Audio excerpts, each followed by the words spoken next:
Another word for Bryan Dilworth. Thank you, Bryan. We having fun yet, folks?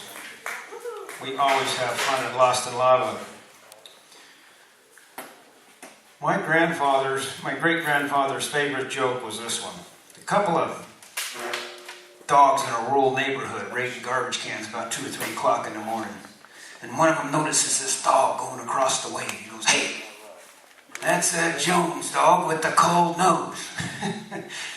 Let's sit down until he goes by." Thank you.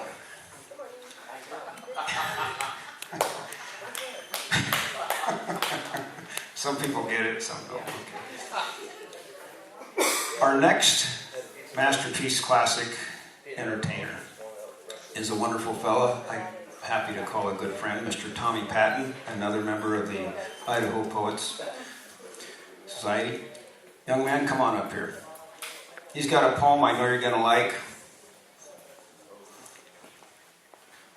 I love the classics. There's a true eloquence and romanticism to these words of lyrics that are written. Young man, thank you. Thanks for coming up and being part of this. Thank you, Tony. Well, hi everybody. Glad to welcome you here today. Tony asked me about doing this. I thought, oh gee, I don't hardly know any of them really old poems. And then I thought, yeah, maybe I do if I can remember it.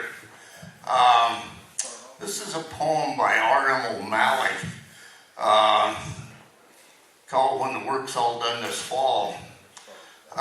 Just a little bit about Mr. O'Malley. He came to Montana in 1886.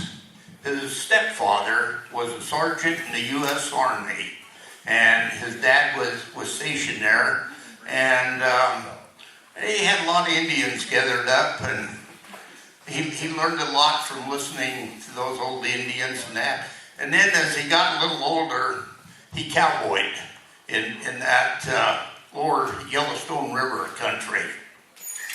And he was known as the in-bar kid.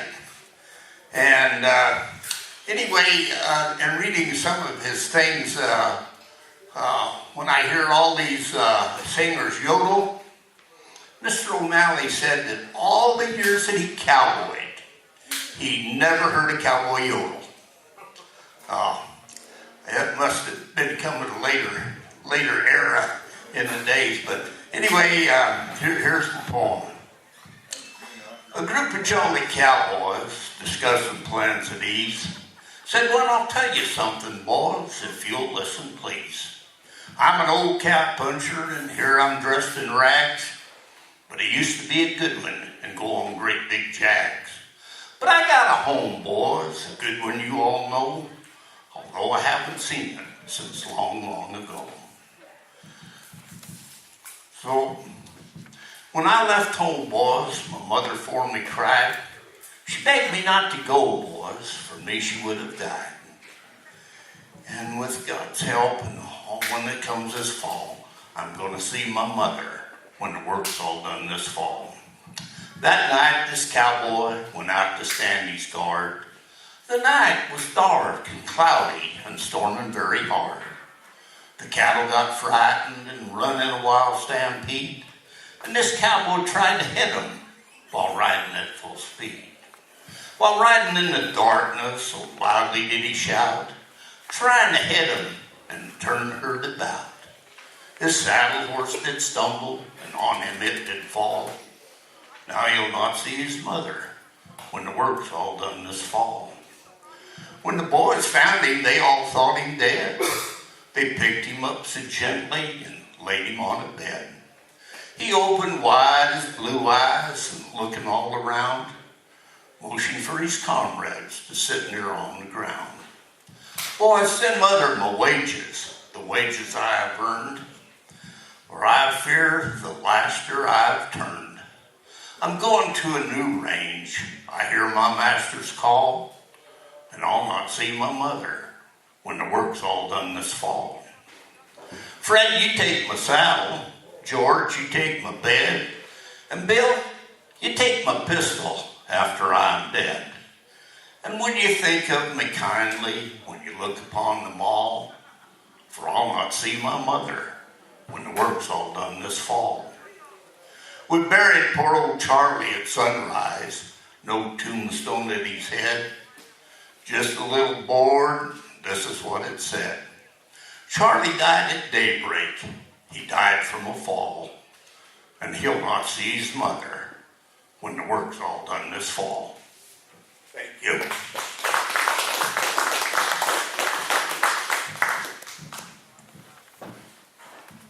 Thanks, Tommie. That was great. What do you think about that? Let's hear it for Mr. Tommie Patton. Thank you. I want to make a comment here, too. I'd like to thank the Fitzgerald family for putting up with my lovely bride and I for housing us. And all of the folks here that are putting up the entertainers in their homes, hosting them. That's a wonderful compliment. Thank you.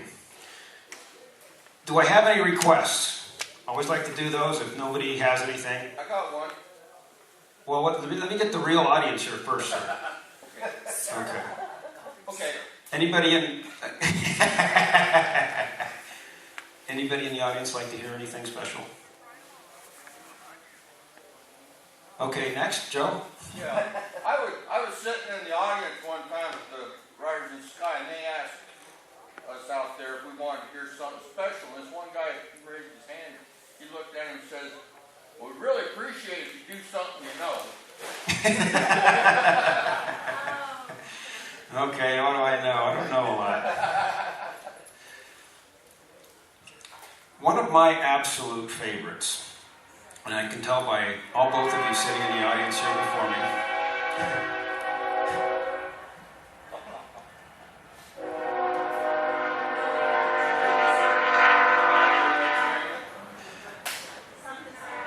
You know what? That sparked something different. I'm going to do a different one. That train just fired me up, and I haven't done this for a long time. Everybody says this is by that fellow that everybody knows that's Unanimous's brother, Anonymous. Yeah. But it was actually written by a fellow who called himself, he was a self-proclaimed cowboy preacher, written in 1909. He was from Texas. And his name was J.W. Pruitt. And this is a poem called The Hellbound Train. This is an official train town. Each state, I think, has 4. I did this a couple of years ago here, and I think that was the last time I did it. But it's the Hellbound Train. It's a cowboy that gets drunked up, passes out, and has this remarkable dream. An old cowboy lay down on a barroom floor, having drunk so much he couldn't drink no more. So he fell asleep with a troubled brain to dream that he rode the Hellbound Train. The engine with murderous blood was damp and was brilliantly lit with a brimstone lamp. An imp for fuel was shoveling bones, while the furnace rang with 1,000 groans. The boiler was filled with lager beer, and the devil himself, woo-hoo, was the engineer. The passengers were a most motley crew, church member, atheist, Gentile, and Jew. Rich men in broadcloth, beggars in rags, lovely young ladies, and withered old hags. Yellow and brown men, red, brown, and white, all chained together. God, what a sight. While the train rushed on at an awful pace, the sulphurous fumes scorched their hands and face. Wider and wider the country grew, as faster and faster the engine flew. Louder and louder the thunder crashed, as brighter and brighter the lightning flashed. I gotta get another drink, right? I left my water. Marcy, can I get a water? I can hardly cough. Excuse me, please. Thank you, nurse. Thank you very much.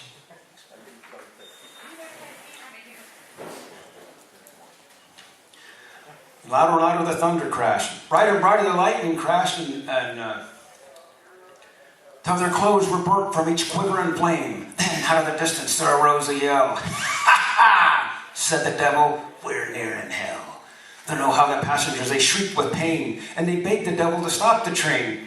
But he capered about and he danced with glee, and he laughed and he joked at their misery. "My faithful friends, you've done the work, and the devil never can a payday shirk.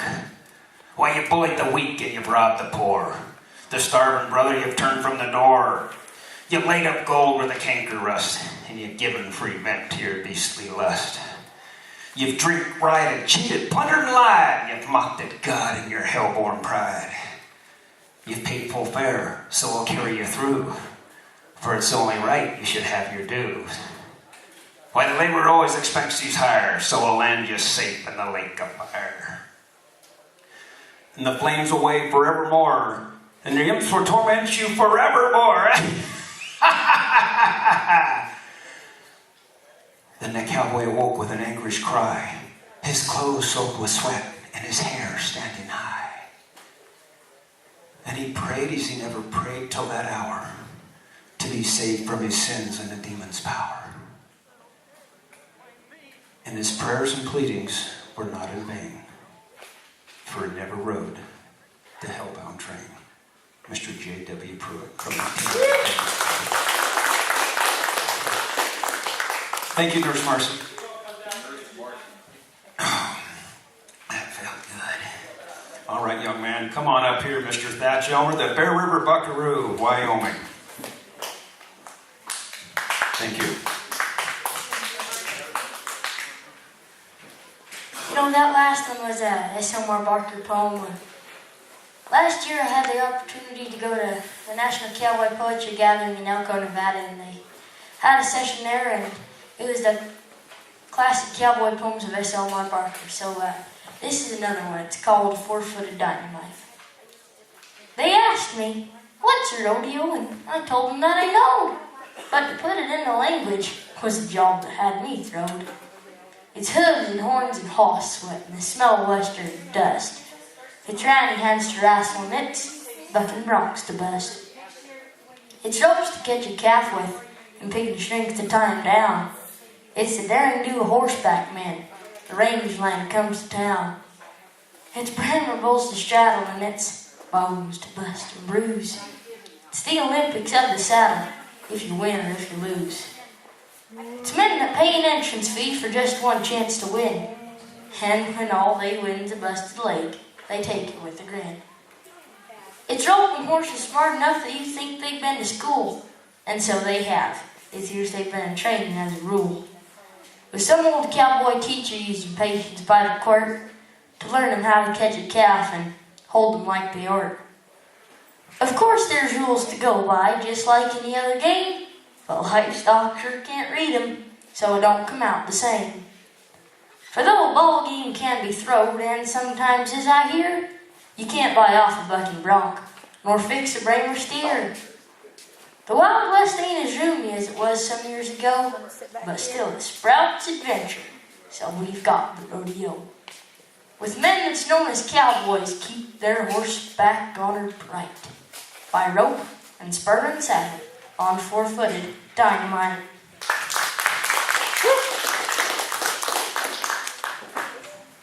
That's a great poem. That's one of my favorites.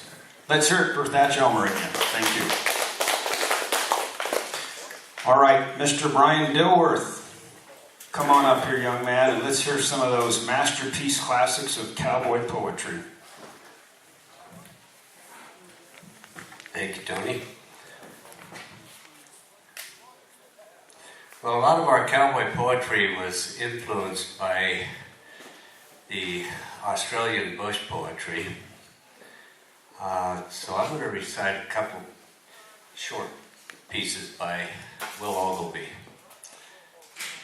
The first one's called The Hooves of the Horses.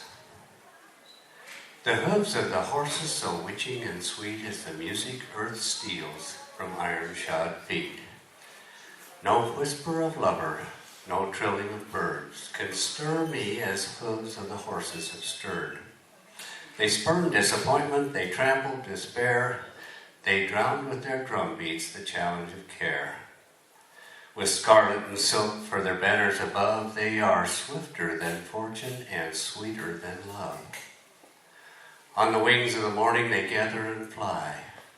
In the hush of the night time I hear them go by, these horses of memory, galloping through, with flashing white fetlocks all wet with the dew. When they lay me to slumber, no place you could choose but will ring to the rhythm of galloping shoes. And under the daisies, No grave beast so deep, but the hooves of the horses will sound in my sleep. The next piece is called The Pearl of Them All. And if I can make it through it. Gaily in front of the stock whips, the horses come galloping through, leaping and bucking and playing, their sides all a lather of But painfully, slowly behind them, with head to the crack of the fall, and trying so gamely to follow, comes limping the pearl of them all. He is stumbling and stiff in the shoulder, and he splints from the hoof to the knee. But never a horse on this station had half such a spirit as he. Give them all the boast of their breeding, these pets of the paddock and stall. 10 years ago, not their proudest could stand with the pearl of them all. No journey has ever yet beat him. No day was too heavy or hard. He was king of the camp and the muster and the pride of the wings of the yard. But time is relentless to follow. The best of us bow to his thrall, and death, with his scythe on his shoulder, is dogging the pearl of them all. As I see him go whinnying by me, memories come in a whirl of reckless, wild rides with a comrade and laughing, gay rides with a girl. How she wrapped him in lilies and love knots and plaited his mane by my side. And once, in the grief of a parting, she threw her arms round him and cried. And I promised, I gave her my promise that night that we parted in tears, to keep and be kind to the old horse till age made a burden of years. So now, for his sake and one woman's, go fetch me my gun from the wall. For I have only this kindness to offer as gift to the pearl of them all. So hold him out there by the yard wing, and don't let him know by a sign. Turn his head ever so gently, for I can't bear for his eyes to meet mine. Stand still there, old boy, for a moment, for these tears, how they blind as they fall. Dear God, help my hand to be steady. Goodbye to the pearl of them all. We'll all go baby.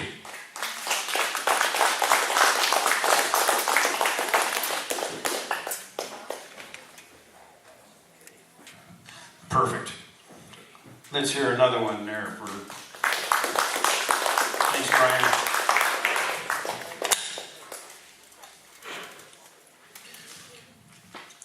Folks, for those of you slow riders, we got slow horses. Those of you fast riders, we got fast horses. Those of you who've never ridden a horse, my golly, we got horses that have never been ridden. Thank you.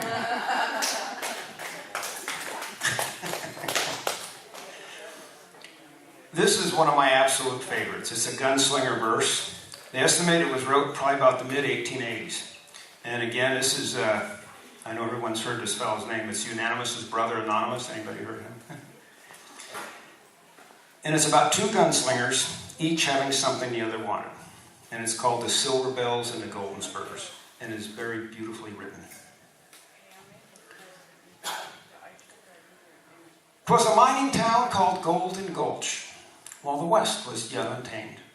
And there, two bad men met and made a bet, and the winnings never claimed.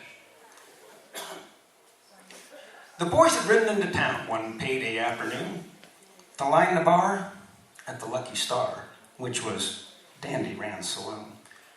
Now to Dandy, oh, he's an ornery cuss, if by chance he made him sore. And the only law was his lightning draw of the heavy guns he wore.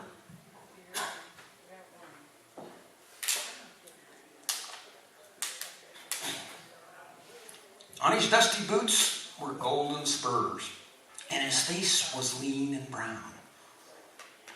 And on each hip, the well-matched grip of 6 guns holstered down. And he spoke in a voice that was deathly quiet and said, to waste some shells on a man they say whose draw is quick, with a chain of silver bells. A dozen bells for a dozen men buried somewhere on the plain. And it's my intent to beat that jet. I've come for the dandy's chain. Well, the stranger smiled his reckless grin.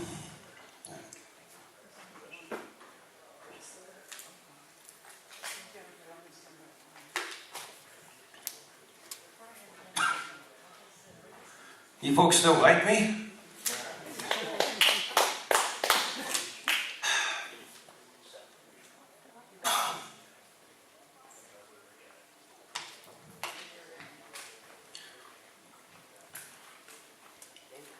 All right, where was I?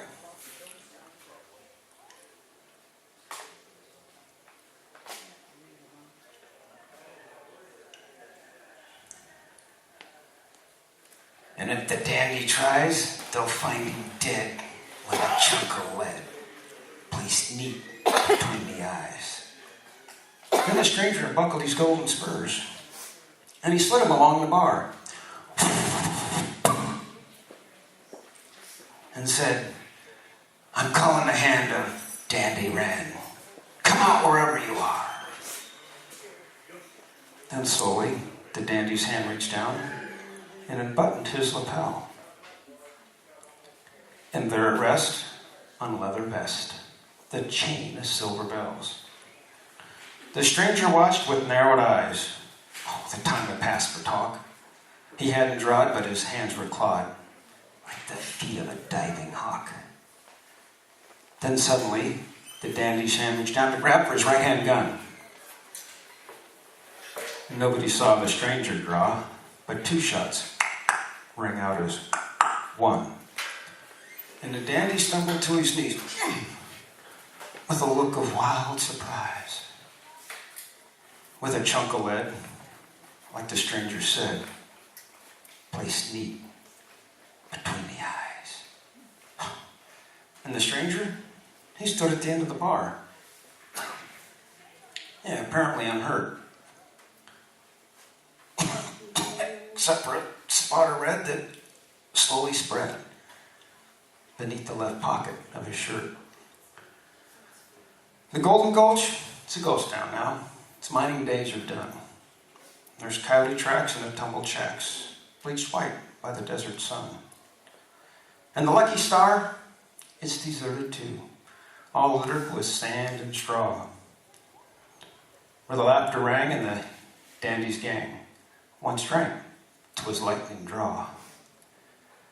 And the silver bells and the golden spurs still hang in their place of fame above the bar at the Lucky Star, just awaiting the victor's claim. Thank you.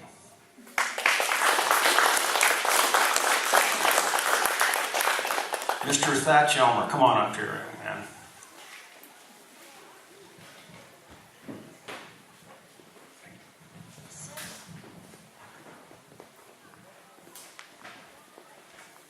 This is a cowboy poem written by Elmer Barker, and it's about longhorn steer and Herefordshire. It's called The Longhorn Speaks. The old longhorn looked at the prize-winning steer. He grumbled, what sort of thing is this here? He ain't got no legs and his body is big. I sort of suspicion he's crossed the pig. Now me, I can run, I can go, or I can kick. But that fat feller's too clumsy to do all them tricks. Now you see, they're breeding such critters and calling them steers. Why, the horns he's got ain't as long as these ears. I can't figure out what he'd done in my day. He wouldn't have stuffed me with grain and with hay, nor have polished my horns and fixed up my hooves, and slept me on bedding in under the shrubs. Curried his hide and fuzzed up his tail. Not none of the riders who drove the long trail. They found mighty quick just how far her could jump, when they jerked a few doubles of rope off her rump, and to me it occurs he did not look so slick, with his tail full of burrs and his hide full of ticks. And I do just wonder just what that fat feller would think if he lived on short grass and went miles for a drink and wintered outdoors in the sleet and the snow. He wouldn't look much like he does the show. No, I would not be like him. No, not if I could. Heck, I can't figure out why they think he's so good. His short legs and his white baby face, I could finish him off in a fight or a race. They've his whole family history, and right now and still, he ain't fit for nothing excepting to kill. And all them judges that think they're so wise, why they look at that critter and give him first prize. Thank you.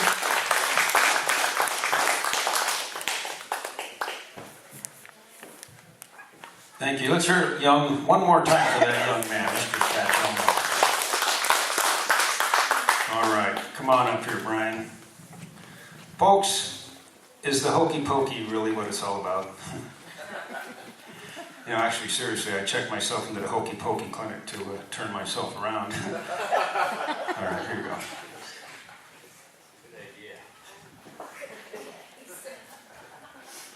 I think I don't know if this class, if it's really a cowboy poem, but it's got everything in it that a cowboy poem should have, and it was written in to where it qualifies to be a classic. It's called The Ballad of William Sycamore by Stephen Vincent Benet.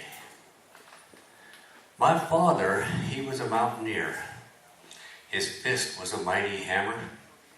He was quick on his feet like a running deer, and he spoke with a Yankee stammer. My mother was merry and bright, and so she came to her labor with tall green fur for her doctor grave and a stream for her comforting neighbor. And some are wrapped in linen fine, and some like a godling sign. But I was cradled on twigs of pine and the skin of a mountain lion. And some remember a white starched lap and a ewer with silver handles. But I remember a coonskin cap and the smell of bayberry candles. And the cabin walls with logs still rough, and a mother that laughed at trifles, and tall lake visitors brown as snuff with long straight squirrel rifles. And I could hear their dance like a foggy song in the deepest ones of my slumbers, with the fiddle squeaking the boots along and my father calling the numbers, and their quick feet pounding the puncheon floor, and the fiddle squealing and squealing till the dried herbs rattled above the door and the dust rose up to the ceiling. Some children are lucky from dawn to dusk, but never a child so lucky, for I cut my teeth on the money musk and the bloody ground of Kentucky. When I grew as tall as the Indian corn, my father had little to lend me, but he gave me this great old powder horn, and his woodsman's skill to befriend me. With a leather shirt to cover my back and a red skin nose to unravel the forest sign, I carried my pack as far as a scout could travel, till I lost my boyhood and found my wife, a girl like a Salem clipper, a woman as straight as a hunting knife with eyes as bright as a dipper. And we cleared our camps where the buffalo feed, and unheard of streams were our flagons. And I'm going to lose this one. And we sowed our sons like apple seeds on the trail of the western wagons. They were right boys, neither sulky or slow, a fruitful, a goodly muster. The eldest died at the Alamo. The youngest fell with Custer. The letter that told it burned my hand, but we smiled and said, so be it. But I could not live when they fenced the land, for it broke my heart just to see it. I saddled my red unbroken colt and rode him out in the day there, and he threw me down like a thunderbolt and rolled on me as I lay there. A hummed in my ear as the city men tried to move me, and I died in my boots like a pioneer with the whole wide sky above me. Now I lie in the heart of the fat black earth like the seed of a prairie thistle.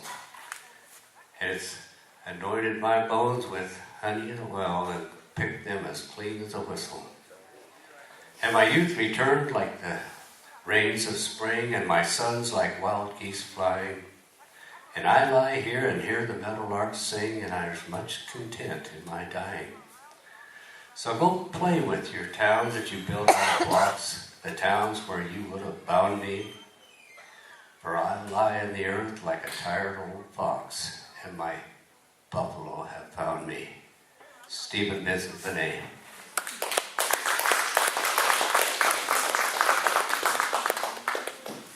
Tony?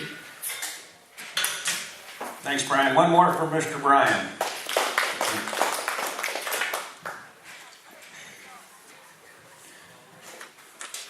There was a fella that made a comment that said, if you want to be successful, know what you're doing. Love what you're doing and believe in what you're doing. Mr. Will Rogers said that. He also said, I never met a man I didn't like. He was so excited about that, he wanted that on his epitaph. He says, I can hardly wait to die, so they can put that on my headstone. He actually said that. August 15th, 1935, he met his untimely demise. He was born November 4th, 1879. His demise happened in a tri-motored Ford aeroplane 15 miles south of Point Barrow, Alaska, with an aviation pioneer and world record holder, Wiley Post. That was 1935. That same year, a fellow wrote a poem about Mr. Rogers, Leon Chase Butler. It's called So Long, Will. Folks, there ain't no joking on the range, no working much late, and every critter's acting strange as though it lost a mate. When old Bossy's eyes are filled, just sort of look divine. I reckon it's 'cause her heart is chilled the same as yourn and mine. Why, at night the ranch house peers so still, it don't seem like home at all. For we old cowboys know that Willie can't hear her supper call. Yet after all, it comforts some to always save a plate. As if expected him to come loping through the gate. Why, it don't seem fair he had to go so sudden down the trail, 'cause everybody loved him so. No wonder millions wail. And when the boss called Will to rest and tossed him down the range, the grandest cowboy gallop west that ever rode the plains. Mr. Leon Chase Butler, thank you. Come on up here, young man, Mr. Thatch Elmer.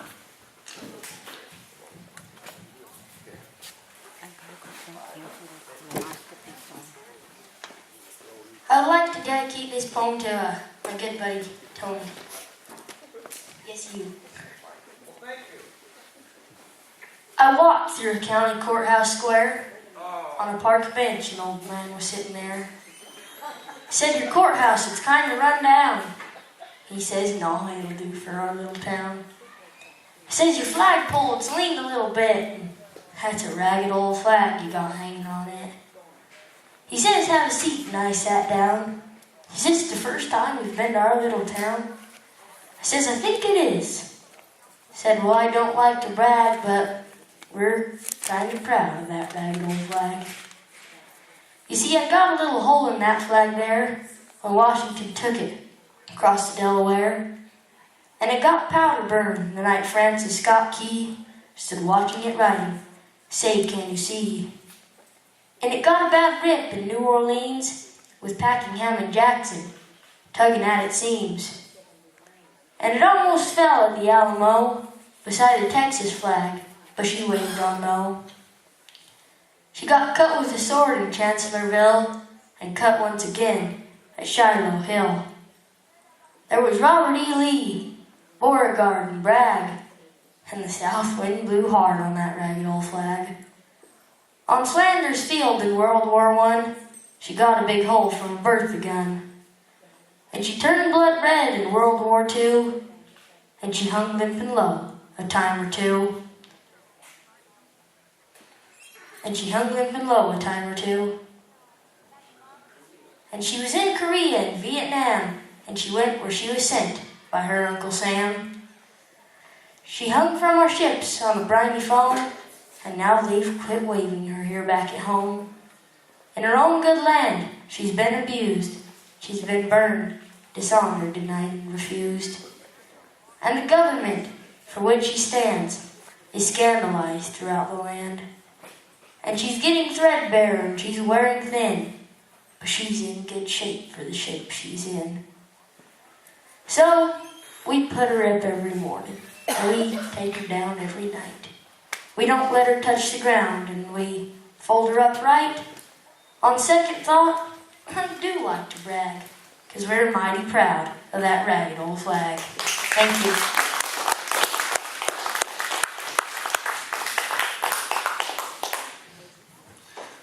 I'm impressed. Thank you, Mr. Thatch Elmer. That is an awesome poem by Johnny Cash. That is Johnny Cash's only lyrics, never intended to be sung. Spoken word only. That come off of album 46. There's a tremendous history behind that. I would like to close our set and dedicate this to Mr. Wayne Nelson. And it's a classic by Mr. Bruce Kiskadden called Thinking It Over. It's odd, but there's one thing most people like to do. To spend the time beside the grave of someone that you knew. You do it when you've time enough to make a quiet ride. To see the fleecy clouds above and to watch the shadows glide. You think of things he did and said and of the ways he had. Now to think that he's dead makes you feel plumb sad. Brings the old days back again. You live them one by one. You think of things that happened then and what you should have done. They say there'll be a judgment day when dead men rise again. So I suppose he'll have to stay just where he is till then. But then you reckon that the one that made the world knows best. He takes them when their work is done and lets them have the rest. When at last our strength has failed and we make our last long ride, we'll leave this world and take that trail across the Great Divide. When it's time to take that trail, we'll go where they have gone. We'll meet them on another range, somewhere and beyond. Come on up, boys. Where's Tommie? Come on up here, Tommie. We want to thank you for allowing us to share those classics with you this morning. That's really part of... Come on up here. Look at that. I'll shake your hand. You did a nice job. You too, Bryan. Come on up here, Tommie. I am humbled to be amongst these fellows right here. And smile and be happy.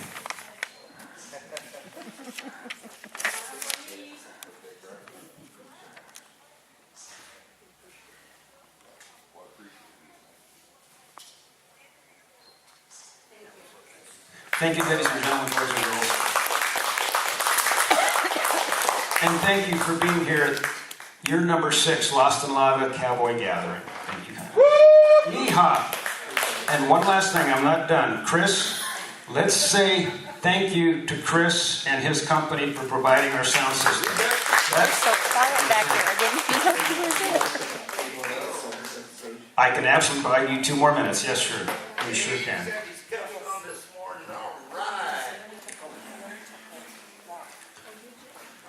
I'm going to give you 2 more minutes here. Any more requests for 2 minutes? I'm going to do this. I'm going to call this a cowboy's funeral. There once was a cowboy funeral that I many times recall. Bad hoss had killed a fella on a beef work one fall. It was a bleak day in November, and the air was cold and raw. And the clouds looked gray and ugly, and the wind was raw.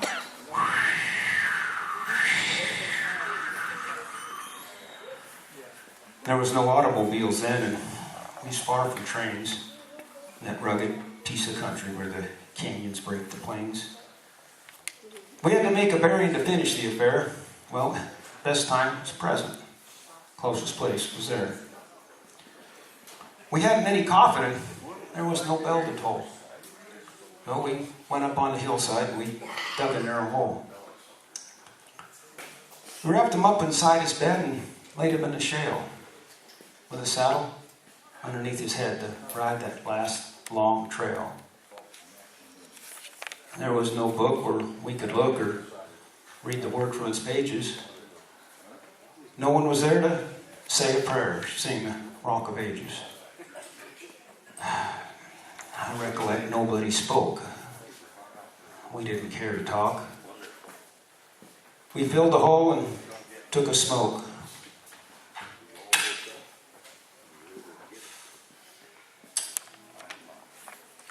Raised a pile of rock. When the thing was over, it was sort of like a dream. How we helped the cook and wrangler while they harnessed up the team. We got the herd moving and departed on our way. We left that cowboy there to sleep till Resurrection Day. Mr. Bruce Cascadden, thank you folks, you've been wonderful. Thank you. Good job, folks. Thank you, Joe. And thank you, Chris.